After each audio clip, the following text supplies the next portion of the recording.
Session blood. Hello, everybody. Welcome to another gameplay overview.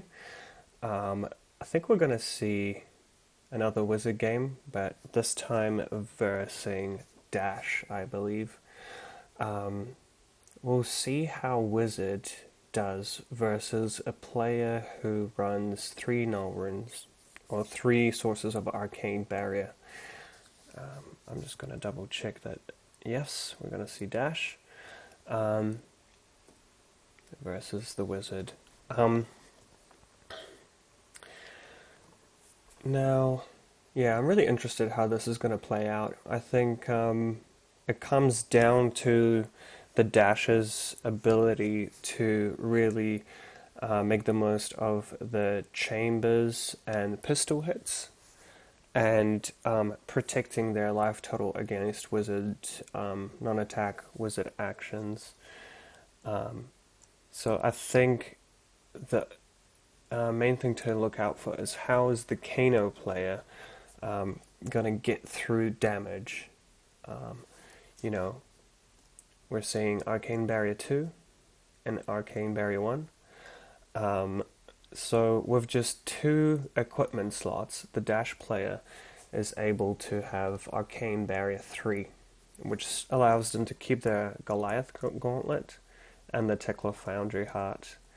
So yeah, the interesting thing about this matchup is both players have to be quite aware of how many threats they have left in their decks, with the Dash player boosting quite a lot.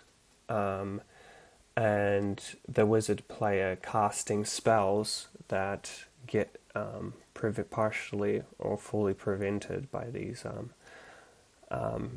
arcane barrier slots. So yeah, let's see how it plays out.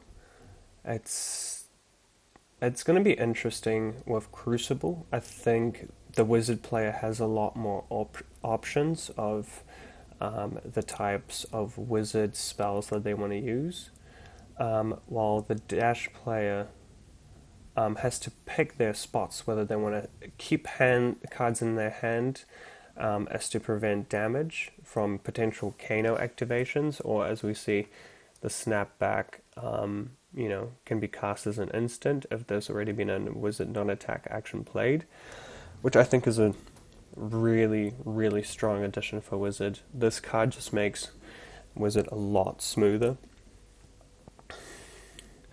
So yeah, the Kano player is doing great at preventing damage from the Dash player. So in general, Dash mainly focuses on just straight damage. The class doesn't really have too many on-hit effects, but yeah, we'll see how it goes. Yeah, just playing it safe there. I feel as wizard you don't really want to take any damage on your first turn. We've seen the Dash player doing a great job at making sure that their turn is completely utilized and that they have these counters on the chamber and the pistol, preparing for the next turn. But yeah, let's see what the wizard has planned for this one.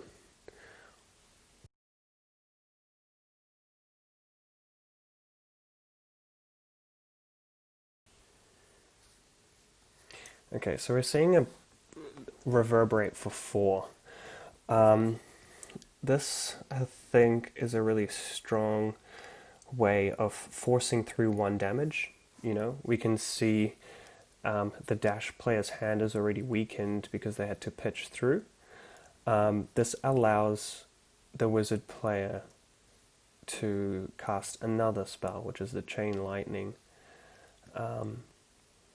Just a great combination of cards there. Really powerful. Drawing 2 cards. And yeah, who knows, maybe we'll see a Kano activation as well.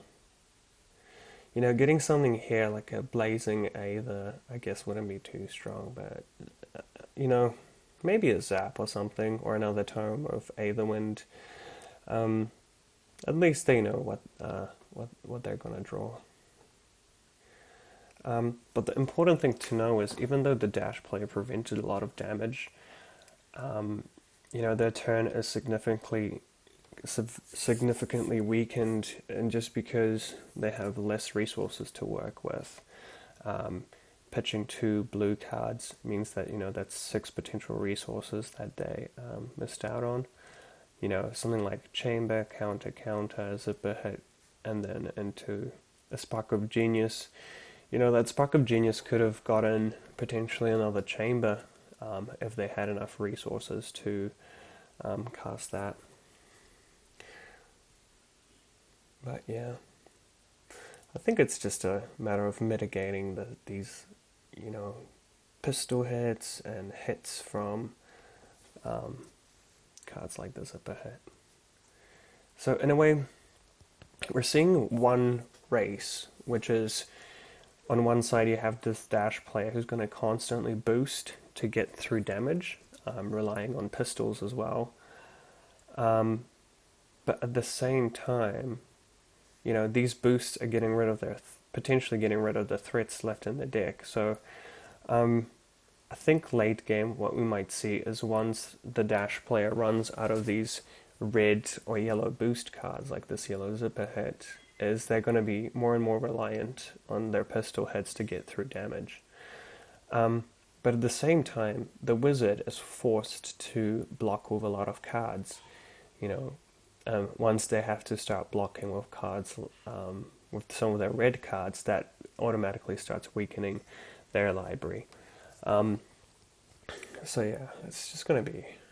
it's just both classes in this matchup, I believe, have a bit of a trade-off here. Oh wow. So we're seeing a stir, the Aether Winds, into an Aether Flare. Wow. So right now, the wizard player is doing a great job at noticing that there's a window opening in the dash player. Because they used up all their cards, they didn't have any resources up, so they couldn't prevent this damage. So it's actually interesting to see that the wizard player opted to go for a play on the dashes player's turn, because that they noticed there was a gap and they were able to get some damage through. So good job at finding that gap. But yeah, here we see those pesky pistols, and I feel like throughout the game, those pistols are going to do the most amount of damage. Just because an attack for 2 is quite annoying to get, to block.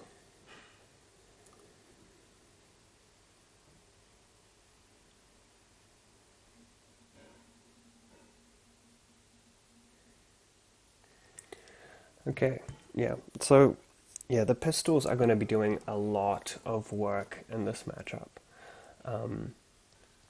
It's just such an annoying block.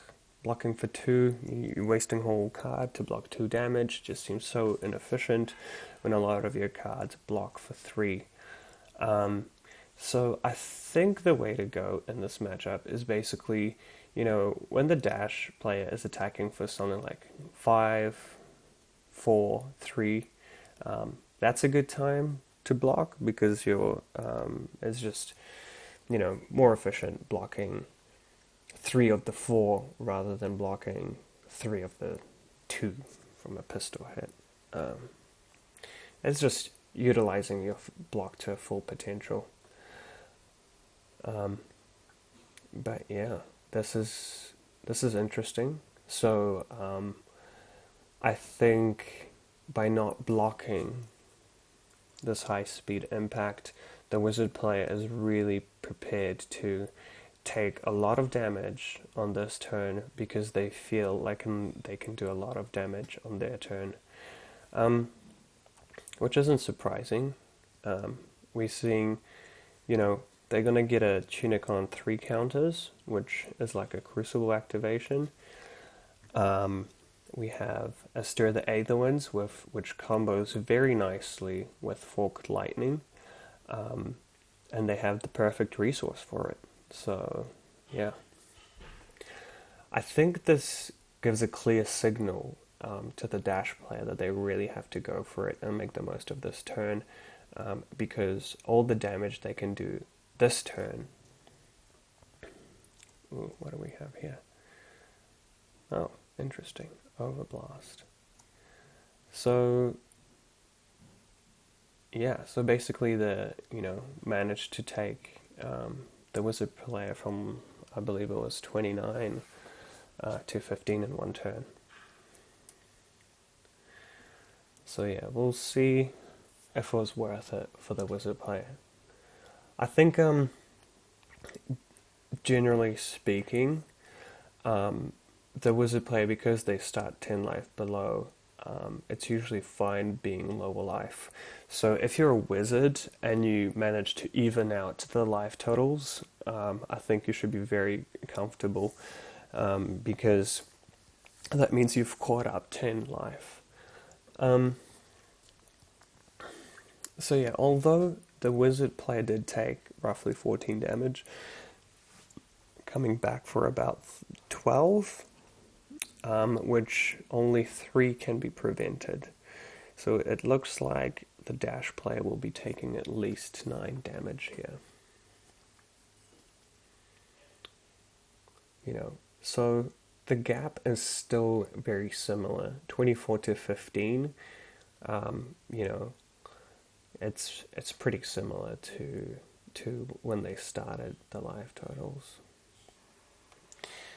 Yeah, Tekloco is just a great card, especially in this matchup where your resources really matter, because Wizard does punish decks that, if you have Arcane Barrier 3 and you don't have enough blue pitch cards, then you're going to be punished a lot. Because let's say, you only have 1 blue and 3 reds. If you're willing to pitch that blue to prevent 3 damage, then you're stuck with 3 reds in hand and your turn is not going to be as strong. But yeah, we're seeing a bit of another one of these, just Wizard with all these powerful spells. So, yeah, blocking with the Reverberate there. I think we're going to see the Wizards try and just maintain their life total at this point. Yeah. Okay, so it's a blue Aether Flare. Not the best card to Kano, but I think they decided to put on the bottom. Okay. So yeah, by boosting here, we see that the Dash player already boosted away 6 cards, and then they have 7 in their graveyard. It just means that they're slowly, getting these threats into their into the bin. Another 0 to 60, another threat. So they've boosted away 2 red zipper hits already. We're seeing an Overblast. So it's a boost heavy version of Dash. And yeah, they're really making the most of this Spark Genius. If they get another Ticklow core, that's setting up your resources for next turn. Oh wow. Never mind, that's a chamber. Yeah, that's means that the Dash player now can play a lot grindier games, game chipping away. 15 life. Each pistol hit is doing more than 10% of the Wizard player's life total. So, the clock is ticking. But yeah, hands like this are quite punishing though. We have 3 red cards. The Wizard players demanding, are you going to take this damage? Are you going to activate my Sonic Boom? Or are you going to prevent the damage? And that would require pitching 2 cards, which would leave the dash play of only 2 cards in hand. And, that's the thing about the chambers. They're great if you have a lot of resource, but as soon as you're pitching to block this arcane damage, you're going to quickly run out, and it's going to be harder and harder to activate those chambers. So what I'm seeing is actually, a lot of value just from cards like the really cheap boost attacks, such as 0 to 60 zipper hits, they seem to be really good against a deck like Wizard, which is very limited. As you can see, it's got very limited equipment blocks. Okay, so we just saw the dash play take the damage. I think that they're willing to just, go for it. High Octane. Now, it's not great for them to draw another red card. I think they were really hoping for a blue there, just to get those resources going. But yeah, we'll see how it plays out. Now, for the Wizard player, I think it's really important to get your opponent in that 10, 15, life range. That is when Wizard can really go off on your opponent's turn using things like the Storm Striders and the Node to really push through that final bits of damage. So even though the dash player is ahead now, and they most likely, chip away a few points of damage from the Wizard here, I think it's a very close game, and I would say that even, the Wizard at the moment is slightly ahead. Maybe I am a bit biased just seeing the hand of the dash player.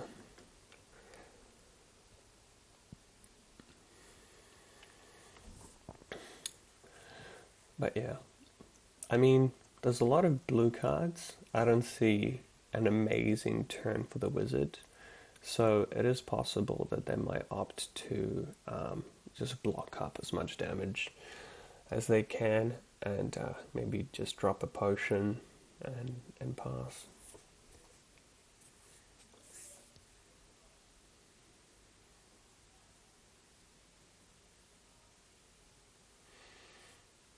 But yeah, see the dash players really fighting to get some resources up. The more resources, the more they can hit with the pistols. But yeah, very interesting. I think the Wizard is expecting a few more attacks from the dash player. That's why they're decided to take that pistol hit.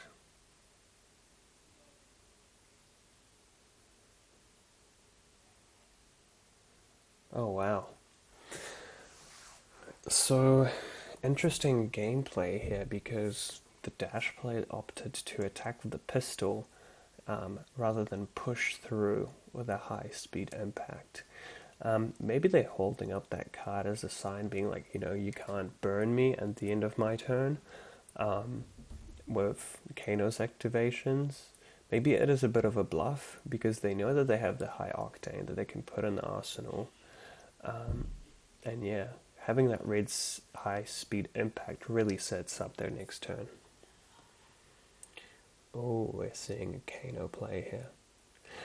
And I think that's a good idea, because right now the Kano player has,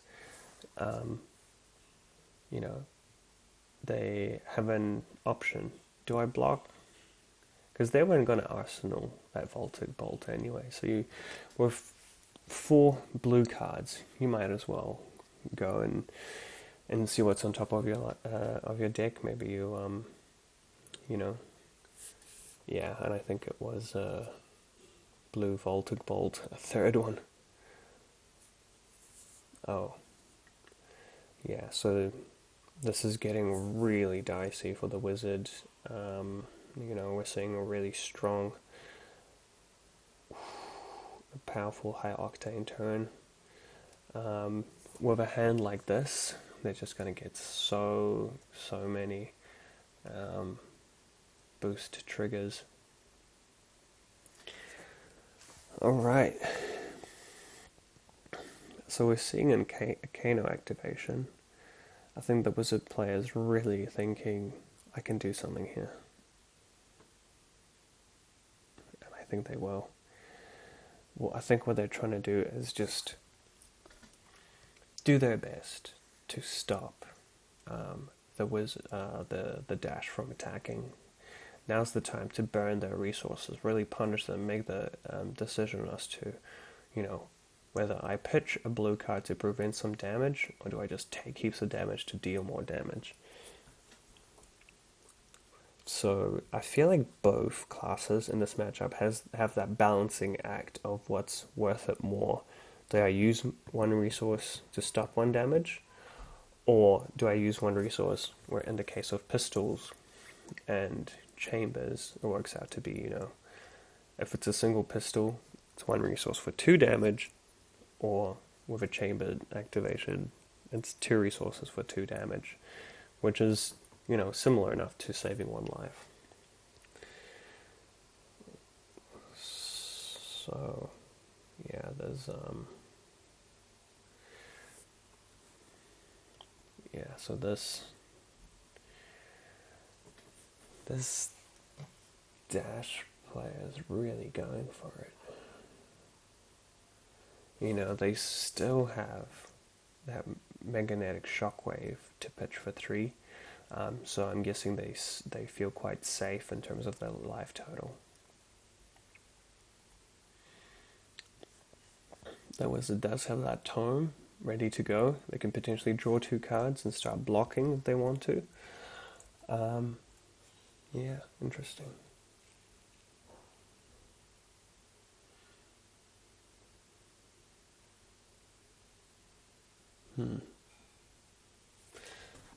Look at that, a zipper hit as well.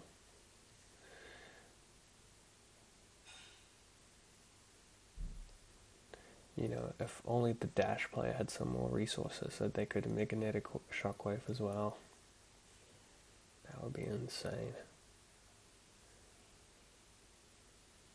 I'm quite a fan of this card. I reckon it really adds a bit of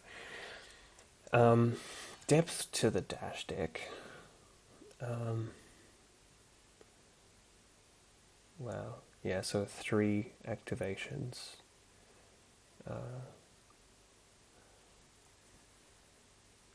I think you really have to hit that 4 to get that tunic block. Force a tunic block. Okay.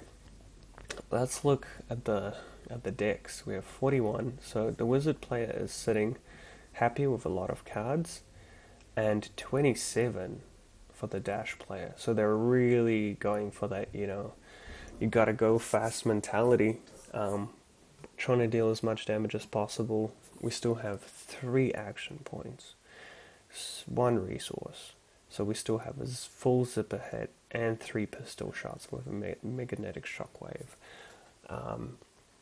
And, with a hand like this, there's just so many options. So many options for the wizard player.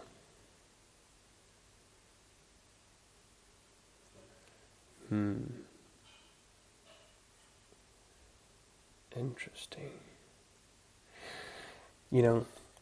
5-card hand, you're getting attacked for 4. There's just so many ways to play this.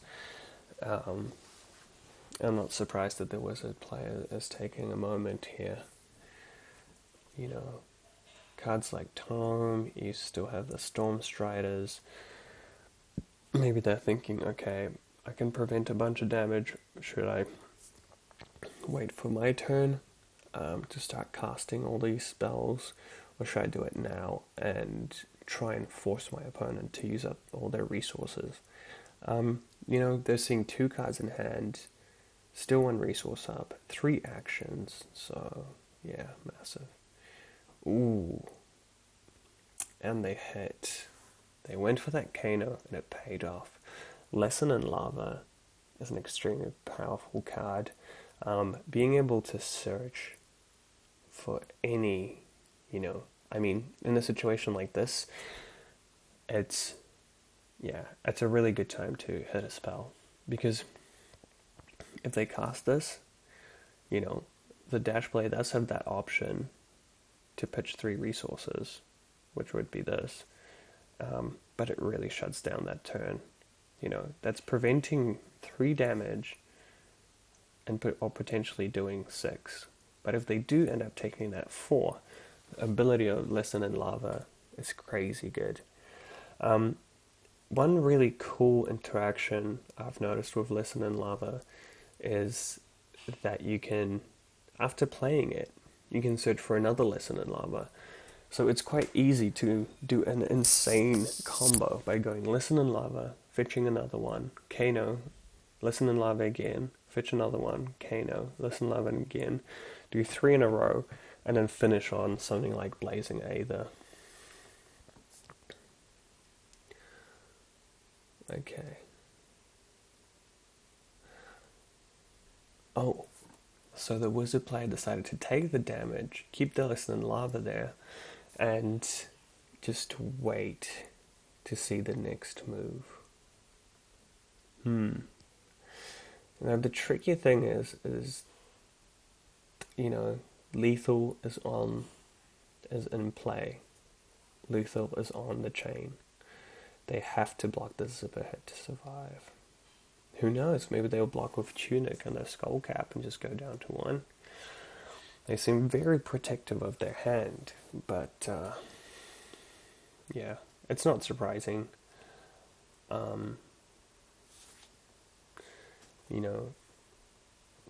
It's just the dash player, by casting all these cards, they're putting in a lot of pressure, but they are leaving themselves vulnerable here.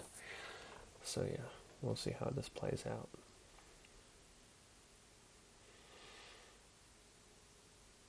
Okay, so we're seeing that double block. We're seeing the wizard player drop to 1. So now this is the interesting thing. It's because the dash still has 3 action points. The shockwave deals 3 damage. Are they going to play? Surely they're not going to pass here. I think, they just have to keep on putting the pressure on the wizard, but, if you pitch away, you're just leaving yourself so vulnerable. But it is forcing the wizard player to use a card from hand to block with, so 20 to 1. That Lesson in Lava is looking dangerous. I'm trying to think of a good card to search. There's just so many options. You could get something like another Chain Lightning, and there's chain with that. You listen, pitch this, Lesson in Lava. For 4, you have 1 resource floating. Pop in an energy potion, Kano, Chain Lightning. Maybe, pitch one of these, Chain Lightning, and then Fork Lightning. It wouldn't be quite enough resources for that, but here we go. The dash player's going for it. There's that pistol hit. Now, the Kano player knows exactly where they stand. the dash doesn't have any cards in hand. There's no kind of thinking, what do they have left in hand? What are the cards that they could potentially have that could stop my play? And I'm not sure if, I think it was quite smart for the dash play to really hold back that blue pitch card. A lot of the time it's, if you're going for a chain play, sometimes it can be advantageous to pitch a red first to go for a, one cost card, and then they think, oh, they pitched a red, they're going to run out of resource, they overextend, and then you pitch a blue and do a really powerful card. I think that kind of works too in any situation in Flesh and Blood, in any matchup. Sometimes it's worth just trying out these little bluffs. It doesn't hurt you, but it can kind of mess with your opponent's thinking.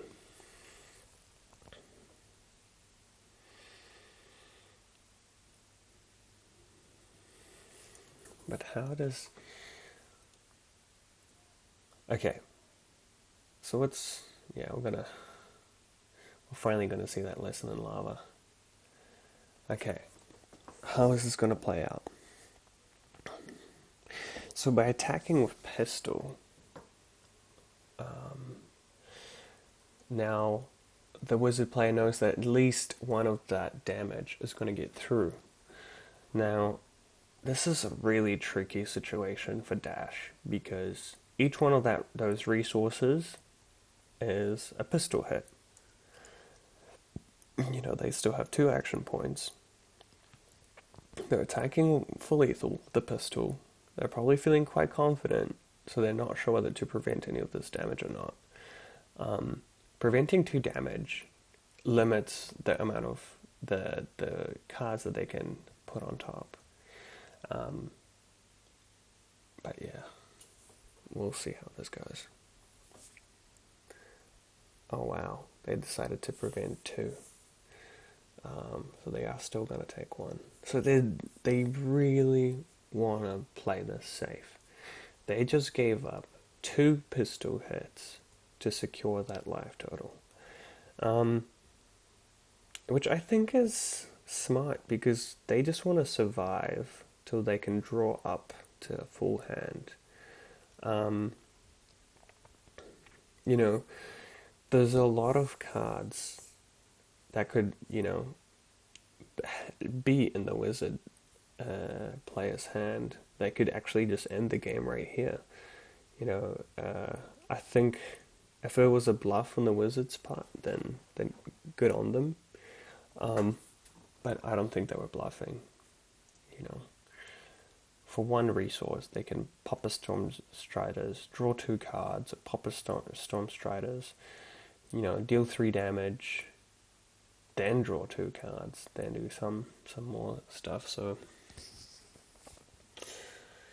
yeah, I'm not sure what the wizard player has in their list, so it's hard to say what kind of a play they're going for. But the thing is they still have 2 resources up, and it just looks like they're gearing up to doing something crazy.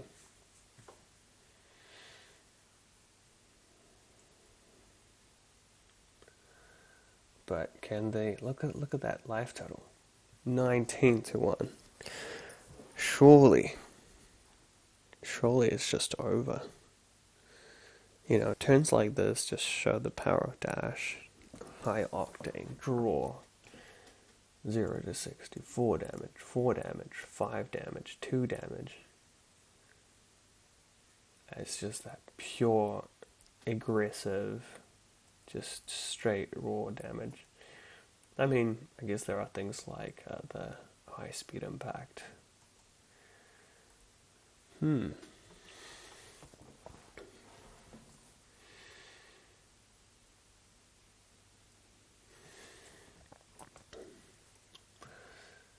Interesting, the Goliath's Gauntlet hasn't been used yet. who knows? Maybe in a matchup like this, it is actually worth to pop it as early as possible. Just squeeze in 2 more damage, just guarantee that. Just so you don't finish the game with it in play. I think it's definitely a skill to know in which matchups, it's better to just pop it as soon as possible. Maybe sometimes it's worth to wait for that Command and Conquer or some, powerful on-hit effect to use the Goliath Gauntlet on, or whether it's best to just save it for that last minute to really squeeze through that final bit of damage.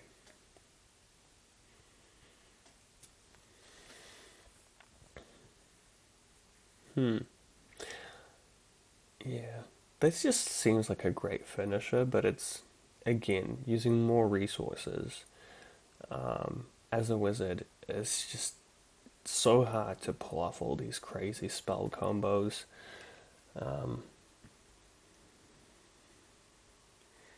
Yeah. Let's see, 19 damage. Is it possible? At the moment, they have dealt 1.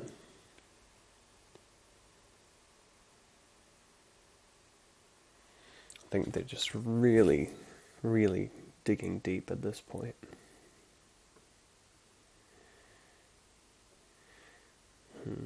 What are some of the cards they can get? I'm thinking Blazing Aether. They can still go. Okay, Chain Lightning. Interesting choice.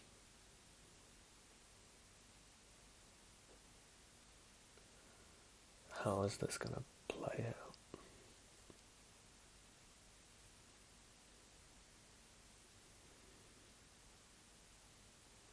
Well, they can really chain those Chain Lightnings. Okay, we're seeing Kano activation.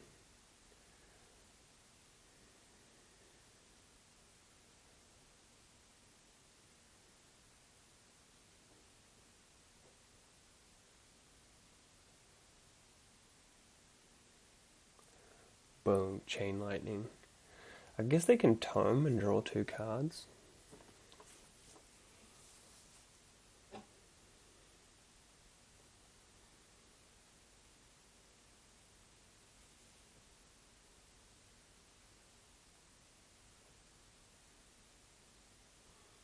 They could pitch the Fork Lightning, do another Chain Lightning, deal another 3 damage, and then tome, draw 2 cards and block with 1. And then you kind of have a card to arsenal, I guess.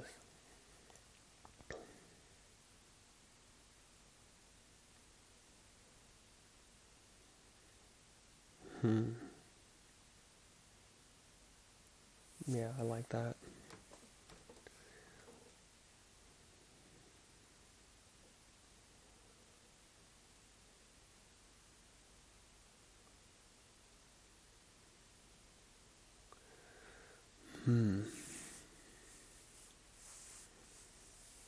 So, a Crucible and a Metacarpus node can bring this up to 8 damage. Is there a way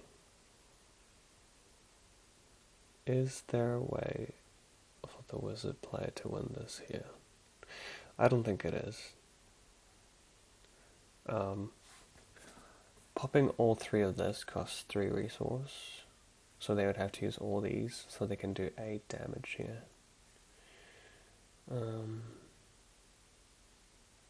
What other lines of play are there here?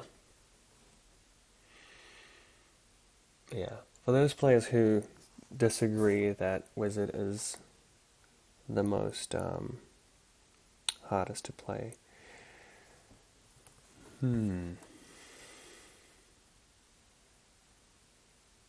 This is the kind of stuff that I'm talking about.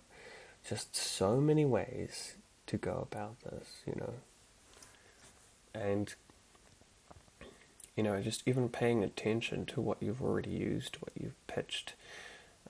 I guess, what you pitched doesn't really matter too much because you shuffled your library, but yeah, massive turn.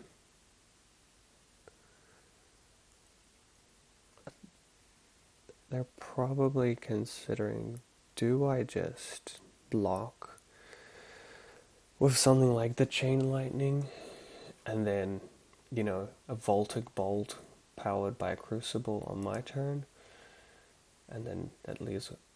Oh, are they going for another Kano? It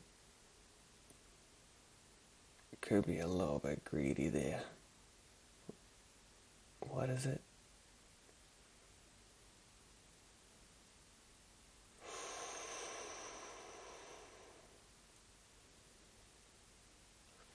I guess hitting something like Blazing Aether could actually be really powerful. Oh, they hit it! Wow. That's already 4 damage that's gone through. They could pop. Oh, I think it's still not enough. Pop this. Voltic Bolt.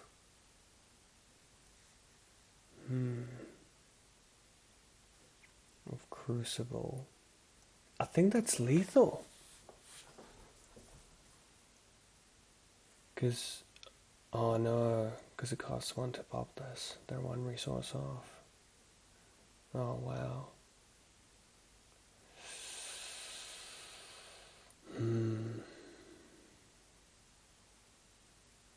Still, 4 damage is decent.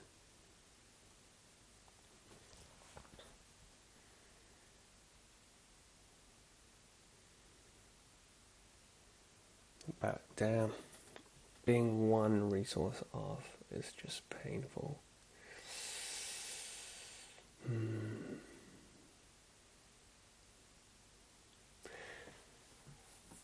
Yeah, if you're not sure how they're 1 resource off, they can pitch the Fork Lightning for 1, pop the Striders,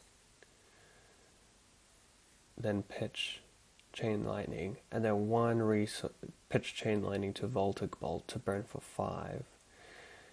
So there would be 1 resource, because 1 more resource, if they activated the Crucible, this would hit for 6. 6 damage plus 4 is 10. This would burn for 10, so that's exactly 16. But now they still have to find a way to block this pistol hit.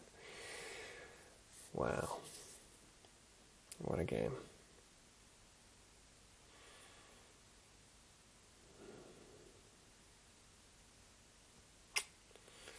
But to be honest, the 4 damage from the Blazing Aether is nothing to be laughed at.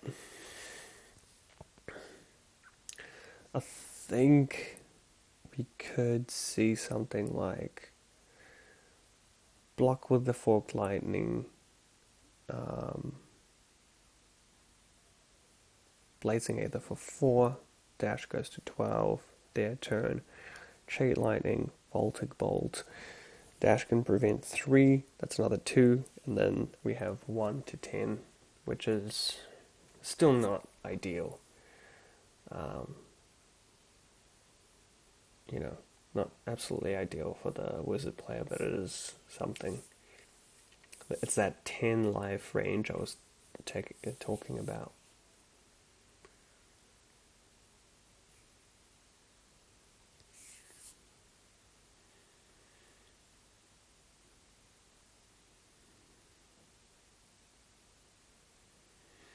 Yeah.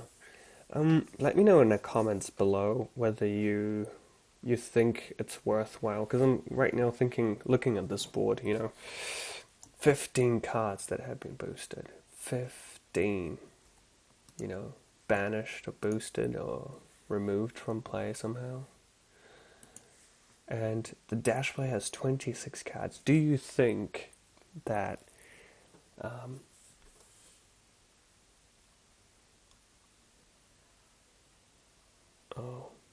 I think I think the wizard player was saying, look, I could have killed you if I had one more resource.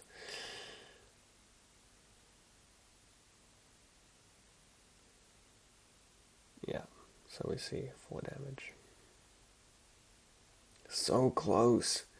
But yeah, what I was going to ask is, do you think it could be worthwhile for the wizard player to just block everything in a situation like this and just hope that, the dash player runs out of cards?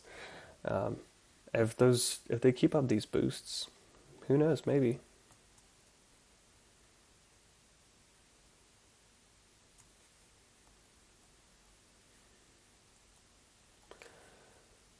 Okay. Are we going to see a Voltic Bolt?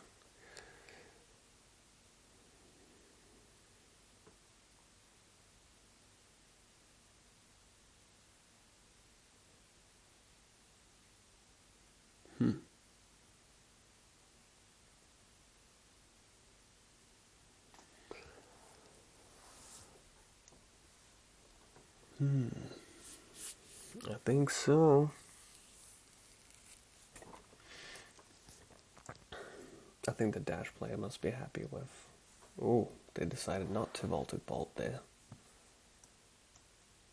Interesting.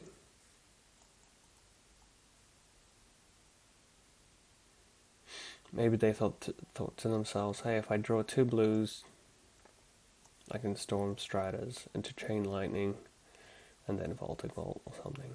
I'm not sure. There we go. There's those boosts. 2 resources. So, in general, if you have 2 chambers and there's no counters on anything, the cost to activate all chambers and attack with pistol is 5 resources.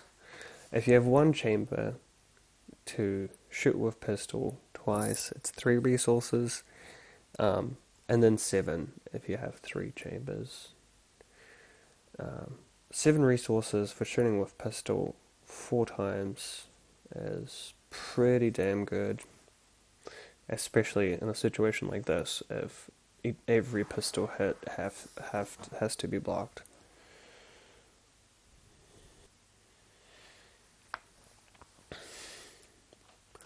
So that constant dilemma: do I just block? Do I go aggro?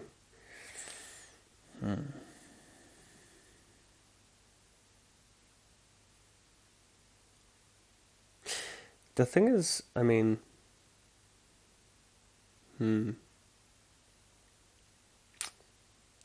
yeah, it's just so inefficient trying to block up an attack in, let's say, 3 pistols, As I was saying before, it costs 5 resources to do all this.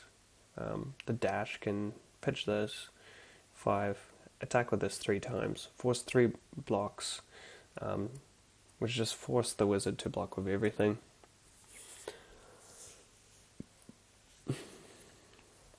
In case they're really fighting for those resources. They hit a turn, they don't get anything out of this. So yeah, I think we're just going to see a bunch of pistol hits.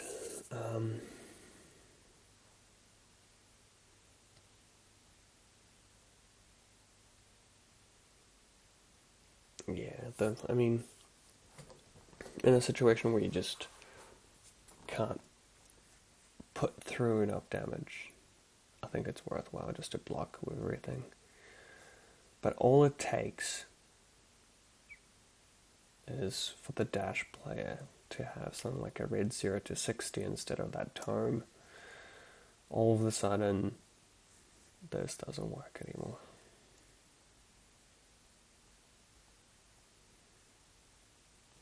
Here we go, another pistol hit. Yeah, another block. The grind begins. Yeah, they're just gonna shoot again. In a situation where the wizard player drops to 2/1 card, doesn't matter. Ooh. Very tactical, actually. See, The dash thought that, ooh, that was actually could have been a big mistake not blocking with that plasma pistol. Whoa. Let's look at this Voltic Ball. Burning for 6 damage. Uh-oh. Dash is in danger zone. Dropping down to 9. It's getting dicey. Come on, 2 blues, a stir, and a Storm Striders. Wow.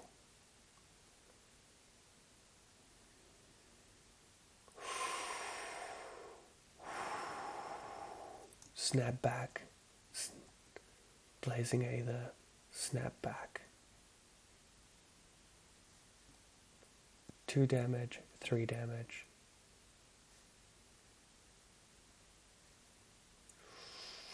So they could use the energy potion. Wow. So close. Use the energy potion. Cast the blazing Aether. While it's, before it resolves, cast the snapback 1, cast the snapback 2. So all they need is for this player to use up their resources. That could actually be a decent play anyway. Safe, basically as a defensive mode. But yeah, just for you who didn't quite catch that, if you play a card before it resolves, as it's getting played, you still have priority to do other things as an instant. So the wizard player here could pitch their energy potion, pop the Storm Striders. Ooh. They pitch 3 to get 2 resource. That is not value. But hey, I feel like in a situation like this, you might as well.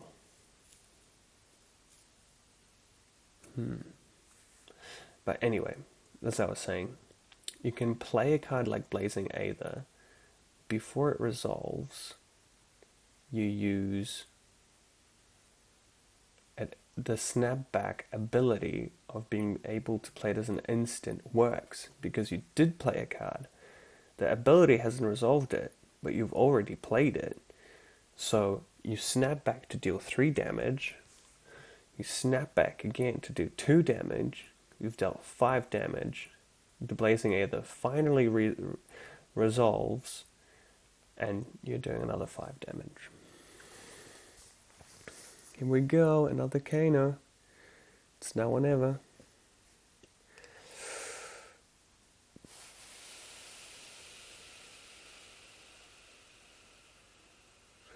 So we're seeing snap back. I think this is game over. Basically, the Kano player knows that they can't block all those pistol hits again.